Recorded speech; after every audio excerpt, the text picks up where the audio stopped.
وزیر اعلیٰ پنجاب مریم نواز نے نوجوانوں کو کسی کے اقتدار کی ہوس کا ایندھن نہ بننے کی نصیحت کر دی۔ واضح کیا کہ جلاؤ گھراؤ کا کہنے والا ان کا ہمدرد نہیں ہو سکتا۔ سرگودا یونیورسٹی میں تقریب سے خطاب کرتے ہوئے مریم نواز نے آئندہ سال اسکالرشپس 30,000 سے بڑھا کر 50,000 تک لے جانے اور طلبہ کو 1 لاکھ الیکٹرک بائکس اور لیپ ٹاپس مفت دینے کا اعلان بھی کیا۔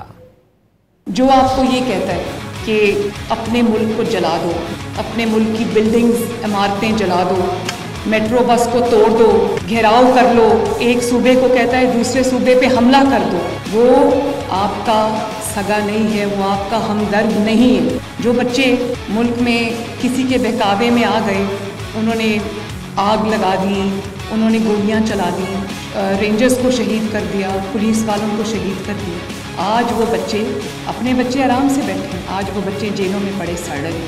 آپ پوچھو ان کے ماں باپ سے کہ ان کے ماں باپ پہ کیا گزرتی ہوگی، کسی کی جو ایک اس کی لالچ ہے اقتدار کی، اس کی وجہ سے اس کا ایندھن نہیں بننا، آپ کو آوازیں کسنا، چور چور کی آوازیں لگانا۔